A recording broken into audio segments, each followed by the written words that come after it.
अप्रैल से शुरू होगा केदारनाथ धाम में पुनर्निर्माण कार्य। लोक निर्माण विभाग के 70 मजदूर काम में जुटे। पैदल मार्ग पर रास्ता बनाने का काम तेज। लोकसभा चुनाव से पहले चुनाव आयोग का बड़ा एक्शन। उत्तराखंड होम सेक्रेटरी को बदलने के आदेश। नए होम सेक्रेटरी की होगी तैनाती। कांग्रेस छोड़ रहे नेताओं पर करण माहरा का तंज। बीजेपी की वॉशिंग मशीन में सब धुल धुल कर होंगे पवित्र। सबके निजी स्वार्थ हैं इसलिए छोड़ रहे पार्टी। कांग्रेस में प्रत्याशियों के नामों पर मंथन जारी। हरिद्वार व नैनीताल सीट पर प्रत्याशियों में खींचतान। जल्द हो सकता है नामों का ऐलान। अगले 3 दिन बंद रहेगा सुरकुंडा देवी रोपवे। श्रद्धालुओं को चढ़नी होगी खड़ी चढ़ाई। मेंटेनेंस काम के चलते बंद करने के आदेश। उत्तराखंड के जिम्नास्ट यूपी में दिखाएंगे दम। 8 जिम्नास्ट यूपी में दिखाएंगे अपना दमखम। 20 से होगा आयोजन। आप देख रहे हैं की न्यूज, खबरों का सारथी। नमस्कार, उत्तराखंड की खबरों के साथ मैं हूं मनोज मानस और अब खबरें विस्तार से। अहम खबर के साथ बुलेटिन की शुरुआत करते हैं। लोकसभा चुनाव की रणभेरी बज चुकी है। चुनाव आयोग ने तारीखों का ऐलान भी कर दिया है। उत्तराखंड में 5 लोकसभा सीटों पर पहले चरण में मतदान होगा। इसके तहत 19 अप्रैल को मतदान के बाद 4 जून को चुनाव के नतीजे आएंगे। राज्य की 5 लोकसभा सीटों को जीतने के लिए भाजपा कांग्रेस ने पूरी ताकत लगा रखी है। हालांकि भाजपा चुनावी तैयारियों के लिहाज से काफी आगे नजर आ रही है। इसके साथ ही भाजपा अपने विरोधी दलों के नेताओं को शामिल कराने के मामले में भी भारी पड़ रही है।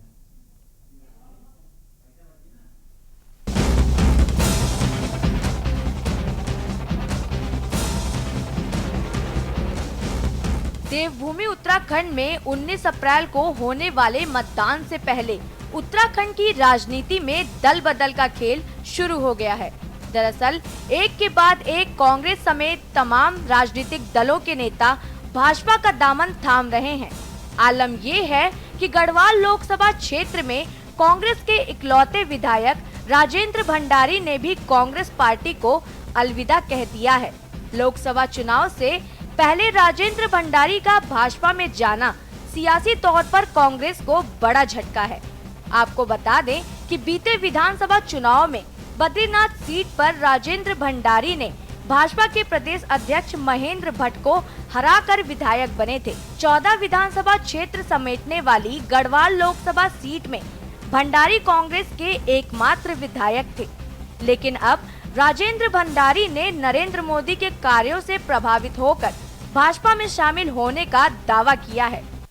आदरणीय प्रधानमंत्री नरेंद्र मोदी जी के यशस्वी नेतृत्व एवं उनकी गरीब कल्याण नीतियों में काफी प्रभावित हूँ। उनके नेतृत्व में पूरे देश में विकास की विरल यात्रा चल रही है।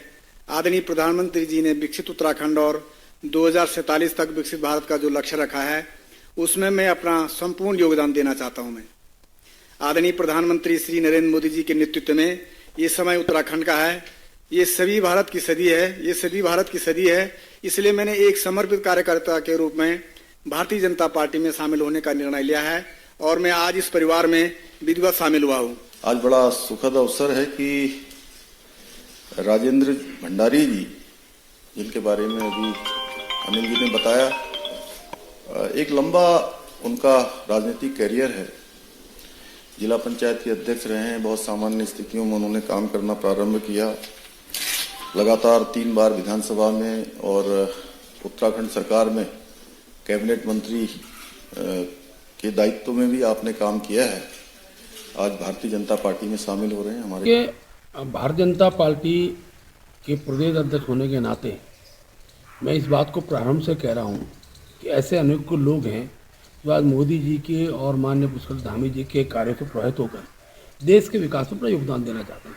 और मुझे खुशी है कि मेरी विधानसभा, जहाँ का मैंने प्रतिनिधित्व किया और जिनसे मैं चुनाव हारा हूँ, एक बार मैंने हराया, इस बार उन्होंने हराया, आज उन्होंने भी भारतीय जनता पार्टी से हिस्सा लिया है। आपको बता दें कि लोकसभा चुनाव के बीच उत्तराखंड कांग्रेस के 1 विधायक, 4 पूर्व विधायक, 1 पूर्व सांसद प्रत्याशी और 2 विधानसभा प्रत्याशी कांग्रेस का साथ छोड़कर कमल को खिलाने के लिए भाजपा में जुड़ गए हैं। खास बात ये है कि ज्यादातर कांग्रेस नेताओं ने अपने त्याग पत्र में महज 2 लाइन में ही व्यक्तिगत कारणों से प्राथमिक सदस्यता छोड़ने की जानकारी भर दी है। वहीं उत्तराखंड कांग्रेस को लगने वाले झटकों की शुरुआत 28 जनवरी को पूर्व विधायक शैलेंद्र रावत के त्याग पत्र के साथ शुरू हुई। इसके बाद 8 मार्च को पौड़ी से पिछली बार लोकसभा चुनाव लड़े मनीष खंडूडी ने इस सिलसिले को आगे बढ़ाया।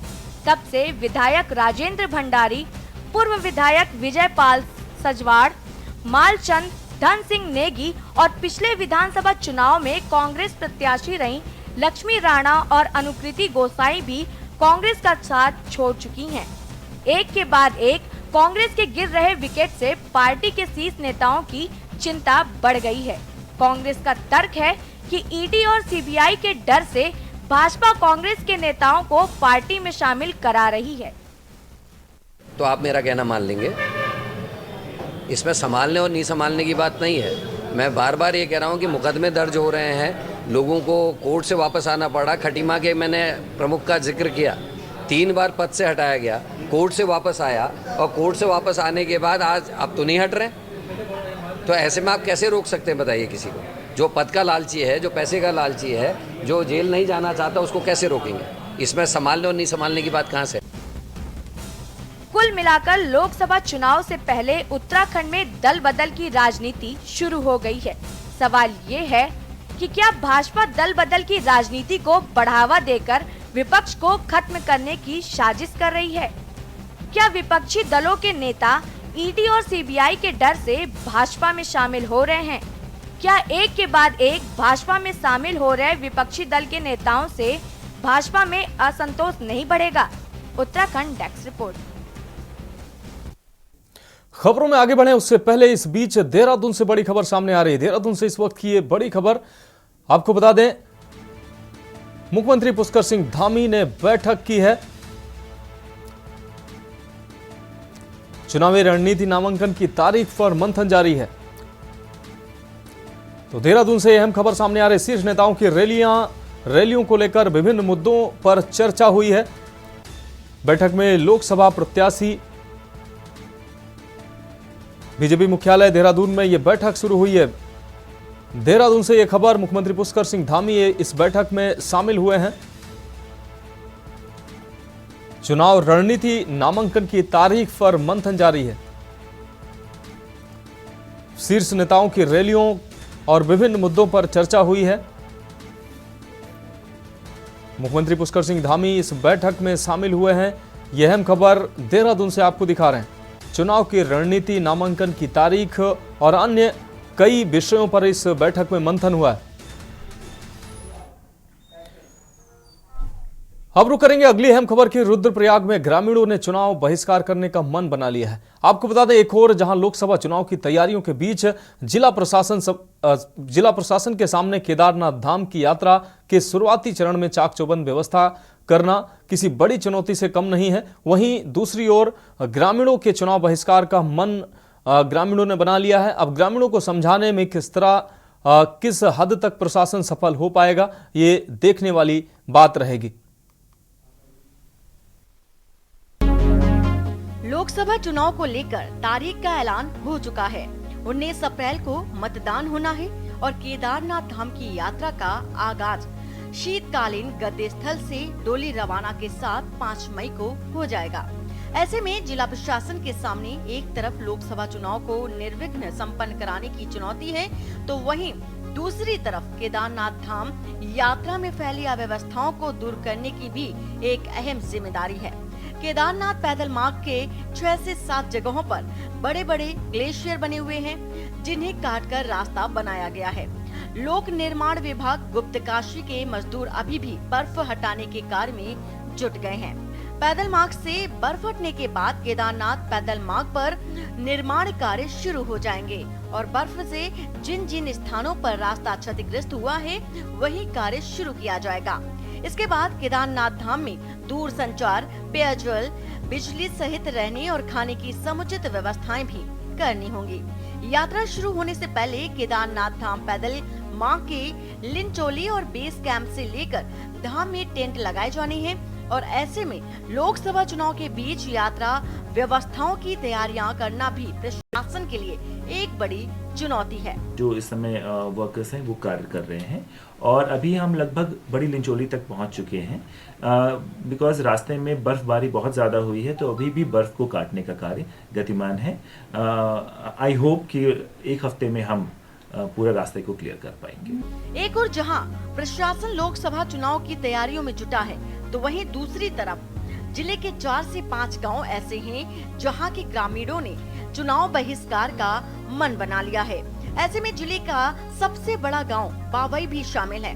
ग्रामीणों की माने तो सड़क, पानी, शिक्षा जैसी मूलभूत सुविधाएं नहीं मिल पा रही हैं। ग्रामीणों का साफ कहना है कि यदि शासन प्रशासन ने मतदान से पहले उनकी समस्याओं का निराकरण नहीं किया तो वे लोकसभा चुनाव का बहिष्कार कर देंगे।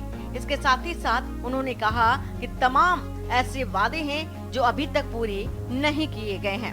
हमारी सरकार से गुजारिश है कि हमारी जितनी बातें ग्राम सभा बावई की, ये बातें तमाम मद्देनजर रखते हुए फिर हमारे ग्राम सभा कार्य में हम ये जो है कि चुनाव का बहिष्कार करेंगे। महोदय, हमारे यहाँ बहुत सारी समस्याएं हैं। समस्याओं का तो अपार इतना है कि हम उनका समाधान नहीं कर सकते हैं, परंतु कुछ मुख्य जो समस्याएं हैं वो हैं, सबसे पहले कि हमारे यहाँ जो है ग्राम सभा बावई में जो रोड हमारे गांव में बनी हुई है, ये 2.5 किलोमीटर 2 किलोमीटर 260 मीटर जो है उसका अभी तक हमको मुआवजा नहीं मिला है। वहीं जिलाधिकारी सौरभ गहरवार ने कहा है कि जिन गांव में चुनाव बहिष्कार की बात कही जा रही है, वहां प्रशासन की टीमें जाकर के ग्रामीणों को समझाने का भी प्रयास करेंगी। सभी किसी भी गांव हैं, जैसे मेरे पास अभी 1-2 मामले ऐसे गांव के आए हैं जहां पे उनका ये प्रमुखता से कहना है कि रोड निर्माण नहीं हुआ है, इस कारण से वे अगर ऐसा होता है तो संबंध में एक्सीएन, पीडब्ल्यूडी और जो सभी जैसे एक्सिट पीएमजेएसवाई हैं, इनको डायरेक्शंस दे दिए गए हैं, जिससे उन गांव वालों को भी ये बता दिया जाए कि अभी जो भी कार्रवाई है वो किस स्टेज पर है, फॉरेस्ट क्लियरेंस पर है या एडमिनिस्ट्रेटिव अप्रूवल पर है और कब तक उस पर कार्रवाई की जा सकती है, जिससे जो भी मेरे पास एप्लीकेंट्स आए थे वो उससे संतुष्ट होकर के गए। अब देखना ये होगा कि आक्रोशित ग्रामीणों को मनाने में प्रशासन कितना सफल होता है। क्या जागरूकता अभियान चलाकर ग्रामीणों को संतुष्ट किया जा सकेगा और जनता के सुलगते सवाल का जिम्मेदार कैसे देंगे जवाब, ये देखने वाली बात होगी। रुद्रप्रयाग से रोहित डिमरी की रिपोर्ट। खबरों में वक्त एक ब्रेक का है, जल्द हाजिर होंगे। ब्रेक के बाद उत्तराखंड की खबरों में एक बार फिर से आपका स्वागत है। रुक करते हैं अगली खबर का। जिला निर्वाचन अधिकारी व डीएम नैनीताल ने आज लोकसभा निर्वाचन के लिए बनाए गए कंट्रोल रूम और एमसीएमसी का निरीक्षण भी किया है और सभी नोडल अफसरों की बैठक ली। जिला निर्वाचन अधिकारी ने निर्वाचन के सभी को समय से संपादित करने के निर्देश दिए हैं। वहीं लोकसभा सामान्य निर्वाचन को शांतिपूर्वक, पारदर्शिता एवं निष्पक्ष संपन्न कराने हेतु जिले में निर्वाचन कंट्रोल रूम और एमसीएमसी की स्थापना पीजी कॉलेज में की गई है। निर्वाचन के संबंध में किसी भी प्रकार की जानकारी के लिए कंट्रोल रूम से सूचनाएं प्राप्त की जा सकती हैं। आचार संहिता के उल्लंघन के मामले को लेकर जिला निर्वाचन अधिकारी सख्त दिखी। उन्होंने कहा कि आचार संहिता उल्लंघन कतई बर्दाश्त नहीं किया जाएगा, जिसको देखते हुए पोस्टर, बैनर और प्रचार सामग्री उतारने का काम लगातार जारी है। हमने सभी विभागों को, क्योंकि आदर्श आचार संहिता लागू होते ही सभी विभागों की परिसंपत्तियों से जो पोस्टर्स हैं, बैनर्स हैं, ये सब हटाने की प्रक्रिया शुरू हो जाती है। जो प्रचार सामग्री राजनीतिक दलों द्वारा लगाई गई होती है, उसको हटाने की प्रक्रिया आरंभ हो गई थी। सभी जगह से ये चीज़ें हटा ली गई हैं। हॉस्पिटल्स का, क्योंकि 24 घंटे की रिपोर्ट चली जाती है कि सरकारी कार्यालयों से ये चीज़ें हटा ली गई हैं, उसके बाद हमने सभी हॉस्पिटल्स का एक बार फिर से रैंडम वेरिफिकेशन सभी AROs के माध्यम से कराया था। उसमें बेस हॉस्पिटल में कोई पोस्टर, बैनर लगने की शिकायत सामने आई है, नोटिस उनको दिया गया है। अगर कोई ऐसी शिकायत भविष्य में भी सामने आती है। अगली खबर नैनीताल से है, जहां नवनियुक्त कोतवाल हरपाल सिंह ने कार्यभार ग्रहण करने के पश्चात पत्रकार वार्ता में कहा कि चुनाव स्वतंत्र और निष्पक्ष एवं शांतिपूर्ण ढंग से संपन्न करवाने के लिए आदर्श आचार संहिता की दृढ़ता से अनुपालन कराया जाएगा। लोकसभा चुनाव को लेकर पुलिस प्रशासन ने सभी तैयारियां पूरी कर ली हैं। हरपाल सिंह ने कहा कि चुनाव आयोग के दिशा निर्देशों के अनुपालन में विभाग के उच्चाधिकारियों द्वारा SST और FST की टीमें गठित की जा चुकी हैं, जो 24 घंटे चौकी पर सघन चेकिंग करेंगी। चेकिंग के दौरान दी गई सूचना पर उड़न दस्ता त्वरित कार्रवाई करेगा। चुनाव के मद्देनजर नगर में प्रवेश करने वाले वाहनों की चौकियों पर तलाशी ली जा रही है। अभी भारत सरकार के जो चुनाव आयोग की जो गाइडलाइन आई हैं उसके अनुरूप ही हमने कार्रवाई करनी है। फिलहाल हमारी पहली प्राथमिकता में सकुशल चुनाव संपन्न कराना है, निर्भीक रूप से और सकुशल रूप से चुनाव संपन्न कराना है। चौकी में क्या अब आचार संहिता लग गई है और हमारे अधिकारी द्वारा चुनाव आयोग के निर्देशों में एसएसटी और एफएसटी का गठन किया जा चुका है।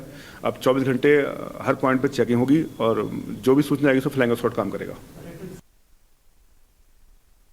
अब बात करते हैं अगली खबर की। हल्द्वानी के एमबीपीजी कॉलेज में लोक सभा सामान्य निर्वाचन को शांतिपूर्वक, पारदर्शिता एवं निष्पक्ष संपन्न कराने हेतु जिले में निर्वाचन कंट्रोल रूम और एमसीएमसी की स्थापना कर दी गई है। जिला निर्वाचन अधिकारी वंदना सिंह का कहना है कि निर्वाचन के संबंध में किसी भी प्रकार की जानकारी जिसको चाहिए वो कंट्रोल रूम से सूचनाएं प्राप्त कर सकता है। कंट्रोल रूम और एमसीएमसी कक्ष 24 घंटे कार्य करेंगे, जिसके संचालन के लिए 24 घंटे कार्मिकों की तैनाती भी रहेगी।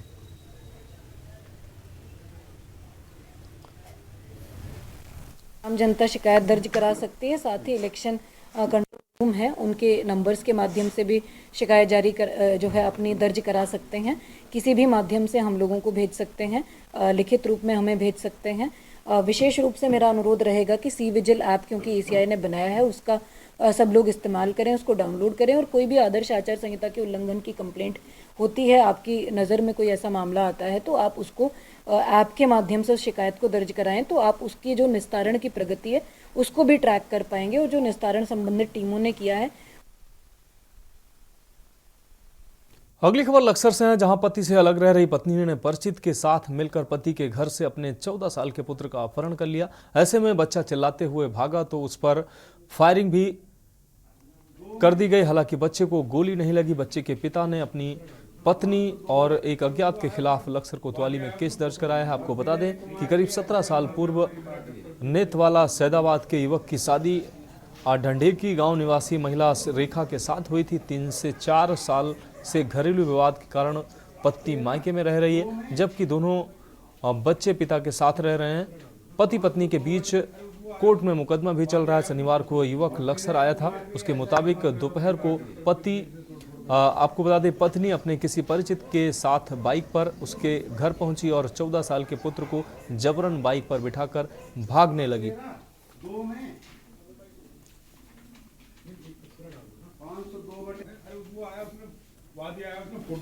विनय कुमार भी ऐसा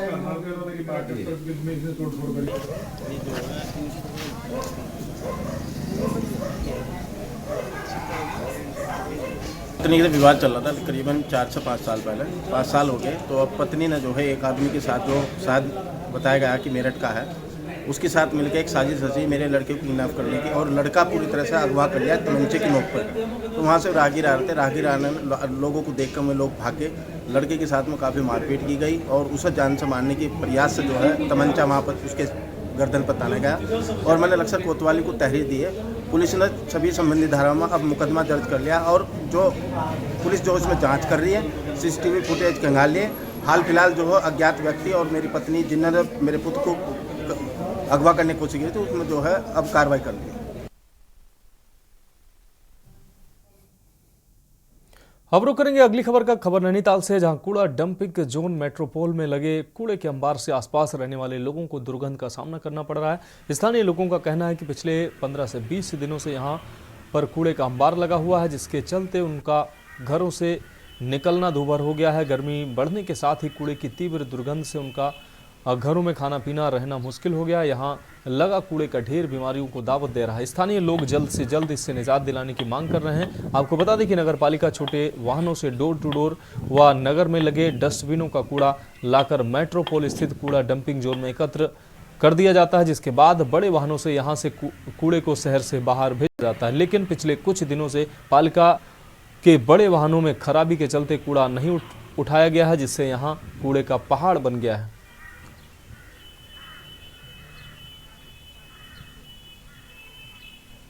हमारे इधर बहुत बदबू आ रही है कूड़े की। कूड़ा इकट्ठा हुआ है ये मेट्रोपोल में, और नगर पालिका द्वारा कूड़ा इकट्ठा किया गया है, जिसमें काफ़ी दूषित हवा आ रही है। जिसमें यहाँ के स्थायी निवासियों का रहना मुश्किल हो गया है और काफ़ी 20-25 दिन हो गए इसको और कोई इसका सुनने वाला नहीं है। जो जिम्मेदार लोग हैं वो उसका स्थायी समाधान निकालें और धन्यवाद। बस मैं ये कहना चाहता हूँ कि सीधे इसको ठीक किया है। किस चीज़ का खतरा बना हुआ है? ये नुकसान स्वास्थ्य के लिए नुकसान बना गया है, कूड़े को इकट्ठा किया गया है जिससे काफ़ी बदबू आ रही है, दूषित हवा आ रही है, तो इसमें यहाँ रहना मुश्किल हो गया। सभी लोग हम लोग आज यहाँ पर आए हैं तो आप लोग को इसलिए खबर की हमने कि इसका जल्दी समाधान किया जाए। तो समय से बीमारी हो सकती है, काफ़ी दूषित हवा है, तो हो सके इसकी जाँच भी की जाए ना, जो इसके लिए कमी है उसको ठीक है।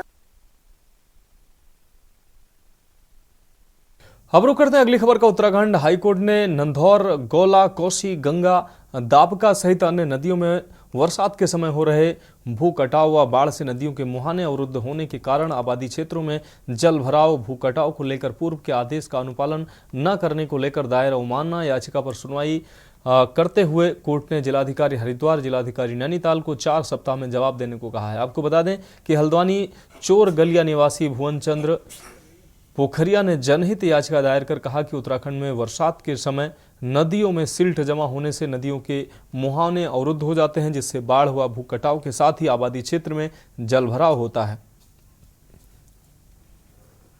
देखिए, माननीय उच्च न्यायालय ने आज दैवीय आपदा और बाढ़ से बचाव की दशा में 14/2/2023 को माननीय उच्च न्यायालय प्रधान न्यायाधीश महोदय खंडपीठ ने एक आदेश पारित किया था 14/2/2023 को PIL 47/2022 चंदौला करके, तो उस पर जो है माननीय उच्च न्यायालय ने कहा था स्टेट गवर्नमेंट को कि आप जो है नदियों से जितनी भी नदियां आरक्षित वन क्षेत्र की हैं, इन नदियों में जमा मलबा, डिसिल्ट, इस सब को हटाइए और नदी को चैनलाइज कीजिए, नदी को उसकी बीचों बीच धारा में परिवर्तित कीजिए और भारी जनहानि से जो है जनता को बचाइए, क्षेत्रों को बचाइए।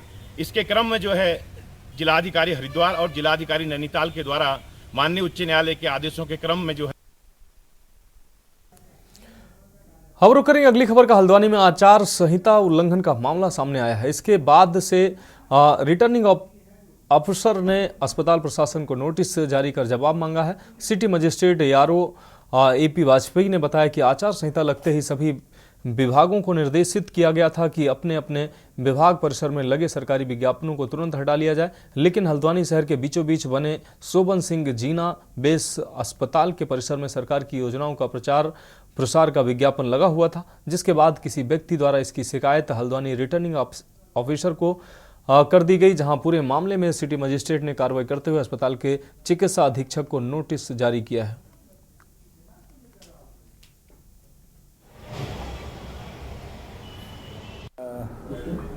लोकसभा सामान्य निर्वाचन की घोषणा होते ही आदर्श आचार संहिता प्रभावी हो जाती है। इसी संबंध में विभागों को निर्देश दिए गए थे कि जो उसकी SOP है उसके तहत 24 घंटे के अंदर अपने परिसर से सभी प्रकार की जो सामग्री है जो कि प्रतिबंधित है उसे हटाए जाना है। इसी क्रम में एक हमें कंप्लेंट प्राप्त हुई थी कि बेस हॉस्पिटल जो हल्द्वानी में है उसमें अभी भी इस तरह की सामग्री लगी हुई है। उसी के दृष्टिगत वहाँ पर एक नोटिस उनके अगेंस्ट इश्यू किया गया है और उनको अवसर दिया गया अपना पक्ष रखने के। तो उत्तराखंड की खबरों में अभी के लिए मेरे साथ इतना ही। मुझे दीजिए इजाजत और आगे आप देखिए के न्यूज़ इंडिया का विशेष कार्यक्रम मंथन।